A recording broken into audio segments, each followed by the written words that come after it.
Welcome in to another edition of the Red Zone. I'm Alex Campbell. On Halloween weekend, the North Central football team got a bit of a fright from Millikin in the first quarter, but as they seem to do every week, they saved their best football for the third quarter and pulled away for another victory to go to 8-0 on the season. As they prepare for their final regular season road trip, I'm joined as always by head coach Jeff Thorne to talk about the win in Decatur, along with Samaviani and Jeske Maples. Plus, in the second week of our Cardinal Corner basketball previews, it's the men's team's turn this week. But before all of that, of course, in case you missed it, let's take a look at the highlights from Saturday.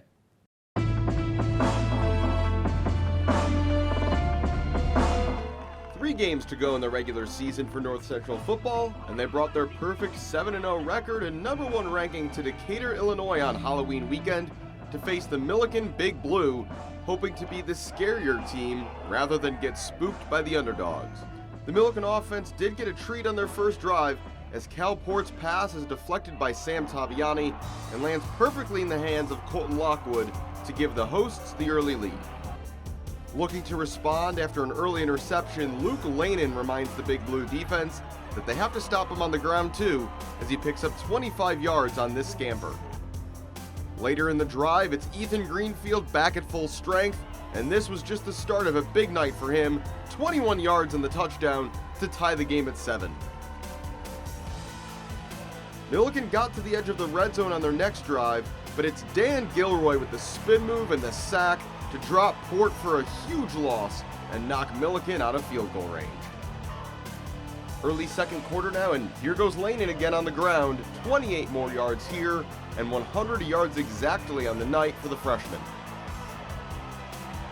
That set up this crafty pitch to D'Angelo Hardy, technically a forward pass, with blocks from Blake Williams and Corey Blair guiding Hardy to the end zone to give the Cardinals their first lead, 14-7. Millikin looking to respond, but on third down, check out the full extension from Nick Rummel to tip this pass away, and the Big Blue would have to punt.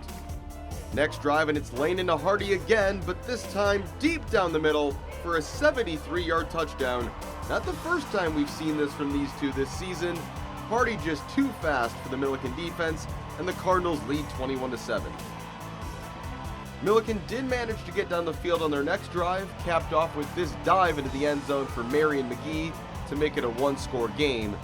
But that did not last long, as right before halftime, Ethan Greenfield gets his second TD of the evening, 28-14 Cardinals at the break. Millikin going for it on 4th and 4 on their first drive of the third quarter, but Dakota Cremines and Storm Simmons wrap up Jamari Smith-Payton short of the sticks, and the Cardinals start the second half by forcing a turnover on downs. And the Cardinals are great at cashing in off of turnovers, and Ethan Greenfield went to the bank here, 52 yards for the touchdown, 24 carries, 183 yards, and 3 scores for the junior All-American on the night to lead a 358-yard Cardinals rushing performance. But Luke Lanin and D'Angelo Hardy still weren't done, 33 yards this time for the score, Hardy with 5 catches for 129 yards and 3 touchdowns, a career night for the sophomore. Then, to cap off the North Central touchdowns, stop me if you've seen this one before. Luke Lanin, zone read, sends the entire defense the wrong way and trots in to make it 49-14. The Cardinals would add a safety and a field goal, and Millikin would score twice in garbage time, but in the end, the Cardinals prevail to go to 8-0 with a 54-27 victory. We've seen the highlights, now it's time to talk it over as we do every week with Cardinals head coach Jeff Thorne. Coach, in the Cardinal room this week, thanks for being here. No problem. A little closer to home for you and the players. Yeah, a little more convenient. It's great. So, the beginning of this game was the first time since all the way back in the Wheaton game that you guys have trailed this season. Does that feel like a punch in the mouth early in a game, or is there just so much faith in the offense to, go score 54 points eventually that opening salvo doesn't really faze you guys much? Yeah, I mean, it's so early in the game. You got an entire game to play. It's not. Our defense is going to give up points once in a while. We can't expect them to shut everybody out. So, we'd rather them not score right out of the gate and early in a game, but we were moving the football. We turned the ball over, and they had some momentum, and they took advantage of it. So, again, we were tested a little bit. Speaking of moving the football, you mentioned the turnovers early in the game. Passing game started a little slow, and we'll get to how they picked it up later. The running game, though, just kicked right into gear there. Luke running well on the ground, Ethan doing really well.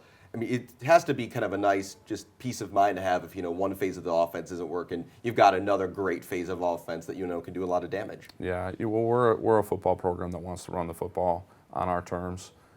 So, just getting the running game going on a week-to-week basis is a priority for us, and the passing game kind of works off of what we do in our running game. On the passing game, we didn't see Andrew Kaminsky on Saturday, but man, did we see D'Angelo Hardy. Career game for him as a sophomore, 3 touchdowns. What did you make overall of the way that he was someone who in particular stepped up in this game? Yeah, I think he used the opportunity kind of to be the leading man and did a heck of a job for us. Not surprised at all. He's wildly talented and just had a few more opportunities on Saturday than what is typical for him, I think, being highlighted a little bit more in the offense. We've seen a lot of depth in the running back core this season, but it was fair to say, I think, that Ethan was back to 100% this week. And even though it's only been a couple weeks since we saw him get that many carries, it really is impressive anytime you get to see him have a game like what we saw on Saturday. Yeah, it was reminiscent of the 2019 playoff run. We really leaned on Ethan on our offensive line. Terrence Hill's been doing a great job for us in addition to Ethan, and he did again on Saturday. But Ethan really kind of took the team on his shoulders there when things were a little unsettled again, as they were, a week ago. So some things we got to get cleaned up. We know that, and those are the things we're addressing this week. You've got WashU this weekend. They are tied technically in the second place with only one conference loss to Wheaton, and they are tied with Wheaton on that one loss. I know it's not the last game of the season, but is this a good game to view as kind of a playoff tune-up, as you've got a really solid opponent here on the road? Is this kind of a preparation sort of game as much as it is a game you just got to win this week? Well, no, I wouldn't call it a playoff prep because there's no guarantees we're in the playoffs. What it is it's a conference championship game, and if we handle our business and do things the right way and unfortunate enough to walk away with a win, now we can start talking about the playoffs. But yeah, there's going to be a little bit more tension, maybe so to speak, a little bit more adrenaline, a little bit more intensity with a game of this magnitude. It's a really, really good football team.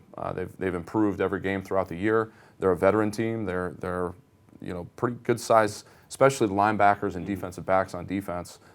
So we're going to get tested again. They're going to be really, really good, and they're excellent at home. You mentioned that a win this week would secure the conference title. For a team with national championship aspirations, how do you as a coach kind of compartmentalize the goals along the way? And so obviously, winning a conference title again, or not again, I should actually say, it's something that wasn't part of 2019. Right. How do you kind of take things one at a time and say, before we get to, that big light at the end of the tunnel, hey, let's make sure let's not lose sight of what's right in front of us? Yeah, I mean, our first goal every year is to win the conference, to win the CCIW, and this is a great conference. So we've got an opportunity to do that Saturday, wrap that up, and then start looking forward to that second goal, which is a pretty big one. Last road trip of the regular season. I'm just curious, do you have any stadiums or cities that you are particularly fond of visiting, that you visit frequently? Any traditions in road trips that are particularly fun throughout the year? I wouldn't say so. Each trip we're in and we're out. When we're spending the night like we will at WashU, that's actually a nice place to go. It's a really nice hotel we stay in.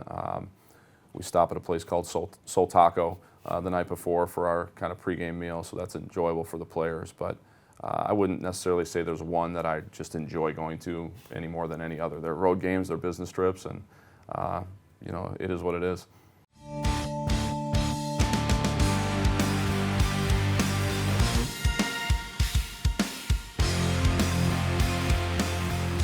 It is check the tape time here on the Red Zone. Coach Thorne and I are going to look back at some big plays for the Cardinals from the weekend. And Coach, we already talked about D'Angelo Hardy, and the first play I want to look at, just a fun play call and a well-executed play. There's a little pitch from Luke to D'Angelo, and then some great blocking around the outside corner to get him into the end zone. Yeah, it's a play we work on every week. Luke does a nice job of recognizing what the defense is doing and gives a little shovel pass to D'Angelo. I think surprised him a little bit, honestly, but good job of adjusting, catching the ball, and then you get to see D'Angelo's talent. I mean, he can really run. He's got great size. He's a great athlete. And we talk every week, too, about how that downfield blocking of the receivers is really key. Yeah, we've got to, no block, no rock is what we talk about. So that's part of their responsibility, big part of it. The next one, we talked about how Ethan Greenfield came back with a big game. This was the biggest play of the game for him and just really showed all the skills he has, not only getting through that hole, but then just accelerating away. Yeah, and his ability, his vision is tremendous, but then his ability to break tackles and make people miss is just on another level. He's, in my opinion, the best running back in the country. First-team All-American in 19, first-team All-American going into this season, and he's showing why. And then got to give the defense some love. There was a lot of good defensive plays, but Nick Rummel, not the biggest guy in the world, but the full extension he has on this pass breakup is just insane when you watch it back. Yeah, really athletic. Nick can really run. He's got great ball skills, and here he gets caught with his head turned a little too early, but does a good job of finishing and closing out to the football. Well, Coach, it is a business trip, but it's a longer business trip, so safe travels to you and the team. Hopefully we're right back here next week talking about a conference championship, and maybe, we had the bell here earlier in the season. Yeah. Maybe we can get another trophy on set next week. That'd be nice. That'd be nice. Thanks, Alex. Opportunity is everywhere. It is in everything and within everyone. Your opportunity is at the center of all that we do, so that you can exceed your personal best.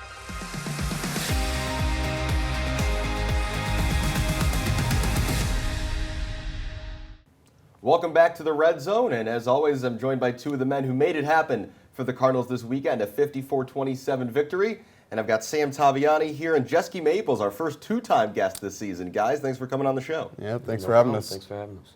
So I want to start with you guys the same way I started with Coach.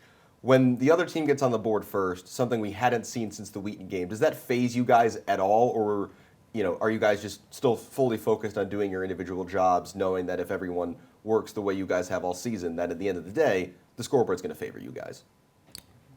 I mean, like Coach said, we went out there and we were moving the ball really well on the first drive and just ended up throwing just kind of a pick there. And I was still confident. I think everyone on the team was confident.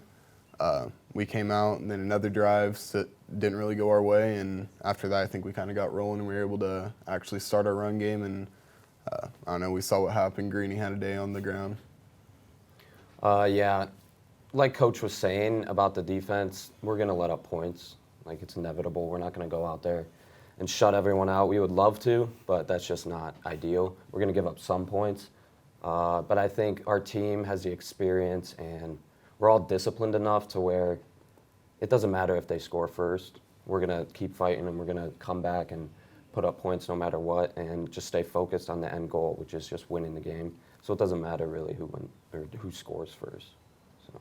You mentioned, you're going to give up points. Millikin scored 2 touchdowns, and I guess what a lot of people would call garbage time to make it look even a little closer than it was. Because despite the way it started, felt like you guys always were making the big play, whether on a 4th down. What's just kind of your guys' defensive attitude that seems to always lead to, in those moments where you got to get it done, it always seems to happen? Yeah, I think the biggest thing with that is just the experience of our defense. We have a lot of veteran guys out there. We have a lot of 5th-year seniors who just know the standard and have been in the program for a long time now. And me being a 4th year, I understand the standard, and I know what's happening in the defense now, thanks to those 5th-year senior guys who taught me the ways and who really installed the standard. So I think that just helps when we get in those pressure situations, because we don't crumble, because we've been there before, and we have that experience, and we have faith in the guy next to us to make the play and do their job, essentially. And Jesky, on the offensive side, you guys certainly didn't crumble either. Again, you mentioned the ball was moving well, a couple turnovers early, and then the run game gets going. It's Luke using his legs. You mentioned Ethan Greenfield having a huge day. What kind of confidence does that give you guys as a group, knowing that, hey, if one thing we're trying right now isn't working, hey, we can just run the ball on anybody? I mean, our skill position guys, we just have some absolutely phenomenal athletes out there. We have full trust in anyone that we're putting the ball in their hands, so. And we trust our offensive line. I just think everywhere on our offense, we just have enough trust that even if one thing's not going well, we're going to find something that's going to work. We have trust in our coaching staff. They're going to give us a great game plan every week. So, Sam, you play a position that I associate initially with Jabril Peppers in his time at Michigan. It's somewhere between an outside linebacker, a nickel corner, a free safety. How would you describe the way you play defense and your game? I would definitely say that I'm a strictly hybrid between a linebacker and safety. It was definitely tough at first getting used to, because I have to be able to play to run, and then I also have to be able to, most of the time, guard their best receiver who's in the slot most of the time. So it was definitely tough at first, but I think with my skill set and the coaches put all faith in me, I think it really helped out to put me at nickel, and I really like the position because I'm able to play linebacker and safety essentially. So it's the best of both worlds. And then, Jeske, when I had you on the show earlier this year, we talked about the big step up you initially experienced from high school to college. This season's gone on. What would you say the biggest thing you've learned or that's changed for you over the course of this regular season has been, maybe since we last talked? I don't know. I would say, honestly, the health of my body, like, it's just something I'm really trying to take focus on because I see a lot of the older guys dealing with just those chronic injuries. So I've really tried to make it a priority to go in and get treatment and really try and take some preventative measures to make sure I can last the whole season in the next 4 years. Then for both of you guys, as I talked about with Coach, Wash U this weekend, only one loss in conference. That loss is to Wheaton, so they've had a very solid year. And they're what's standing between you guys and a conference title. What does this weekend mean to you guys, and what would it mean to not only just check that box, but do something that's not been done in a few years and bring a CCIW title back to North Central? I think it's huge. We haven't had, a really important game within the past few games. Like, we kind of knew we were going to win and stuff like that, but this game is another big game, and we're treating it like a Wheaton week, a huge game, and we're practicing hard, and we're looking to go out there and win and secure another CCIW championship. So the past, I think, 3 weeks, we haven't scored on our first drive, and we've definitely kind of taken that to heart, realized we need to step it up, and this is a perfect week for that. I think the offense is really locked in this week, and definitely go out and try and make a statement. Well, guys, as we always do before we let you go, we're going to finish with some fun questions, some quick hits, talk something other than football. This first one's a very divisive and very timely question. In each of your opinions, when is it acceptable to start playing Christmas music? I think it's acceptable right after Thanksgiving. I think any time before that is a little too early. Like October, I remember I heard Christmas music and I was like, oh my God, what is going on? And then early November is kind of like, okay, that might be acceptable. But I think right after Thanksgiving is probably the most ideal time to start playing Christmas music. Yeah, I agree with that. Early Christmas music really annoys me. It's hearing the same songs for 2 months straight just gets on my nerves a little bit. So I think after Thanksgiving, I'll get in the Christmas spirit. Yeah, I'm with you guys on this. I heard All I Want for Christmas Is You the other day, and I'm like, oh no, this can't already be. Next up, for each of you, obviously very accomplished athletes, you're playing for a very good football team. But throughout your sports careers, what would you say is your most embarrassing moment as an athlete? I was in first or second grade, and I stole the ball in little pee-wee basketball, went down and made just an easy wide open layup. I was all excited, and I heard everyone screaming at me, realized it was in the wrong hoop, and I don't think I've ever been more embarrassed. I was ready to just walk off the court right there.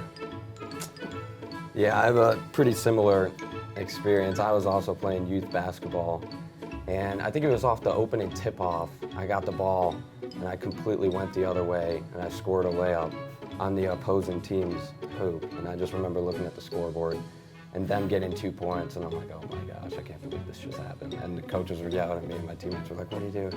I'm like, I don't know. So that was definitely the most embarrassing sport moment for me. Exact same thing happened to one of my teams in middle school. I was the one who scored it, but we only scored 4 points in the whole game, and 2 of them were going the wrong way on the opening play of the game. Speaking of basketball, actually, basketball season's about to get underway here at North Central. Home games for men and the women next week.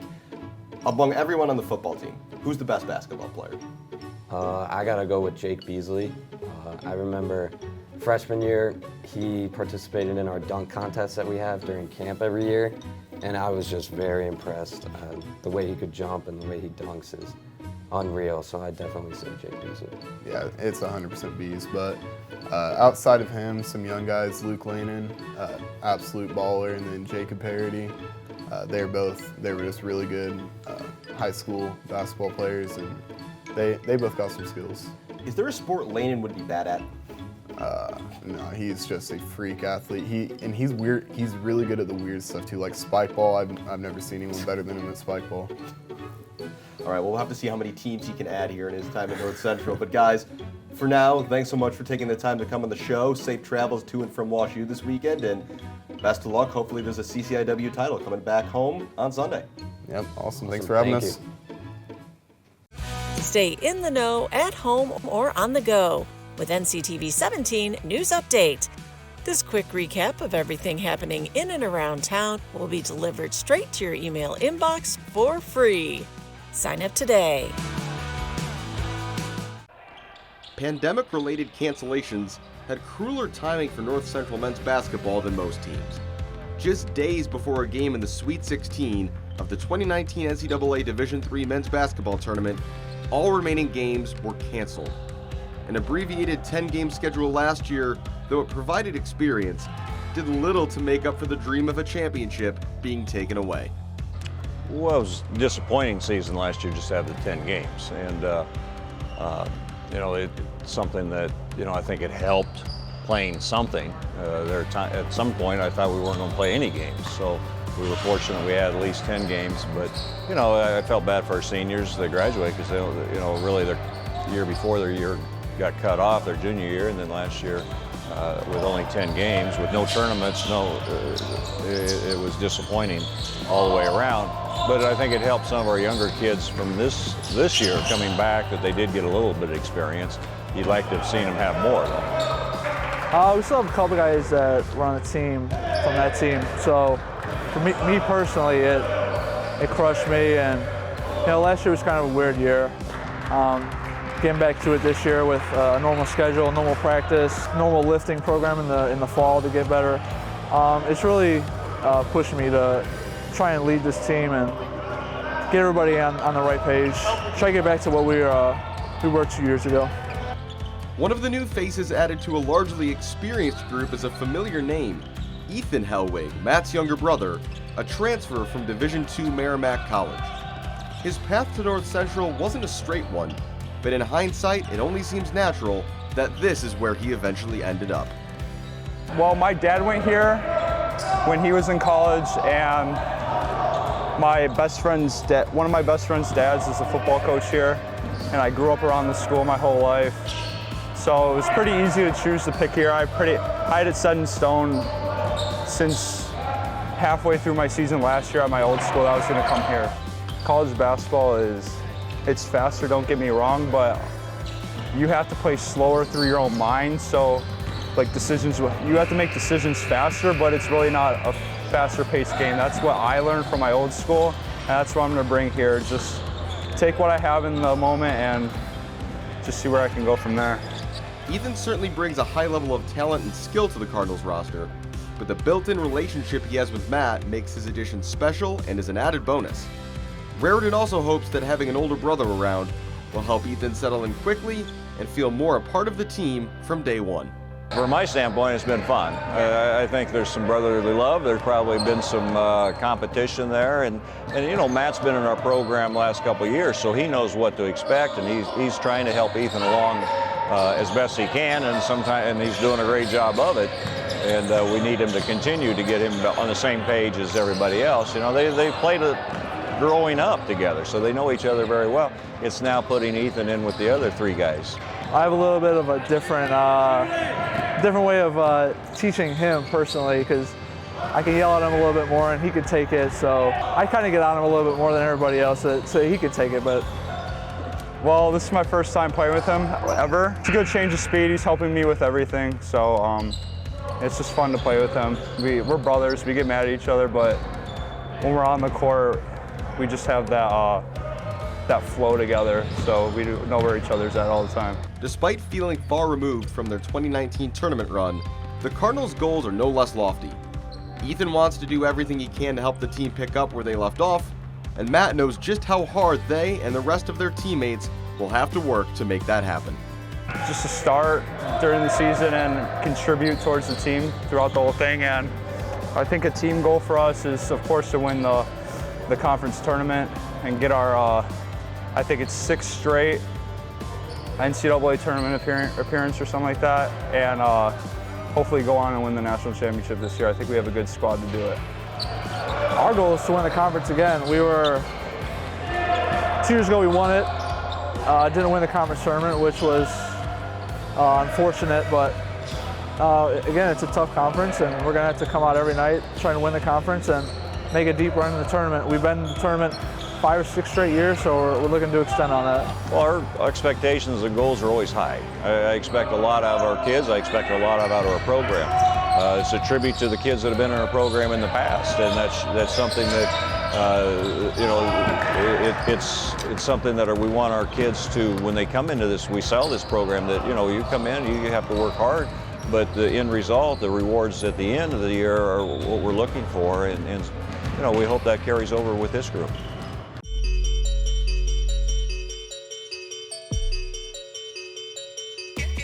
And now, here's this week's Red Zone play of the game. Senior defensive end Dan Gilroy reached a new career single-season high in sacks thanks to a superb spin move that had the quarterback on the ground in no time. The Millikin left tackle was left helpless to do anything but watch Gilroy knock the Big Blue out of field goal range on a big 3rd down, a play that got the entire North Central sideline pumped up. And that was this week's Red Zone play of the game.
That's going to do it for this edition of the Red Zone.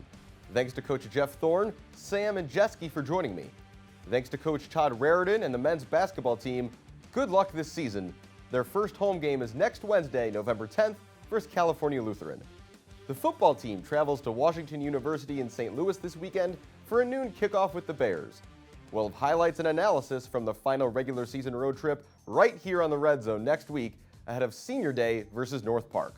Until then, I'm Alex Campbell, and thanks for watching.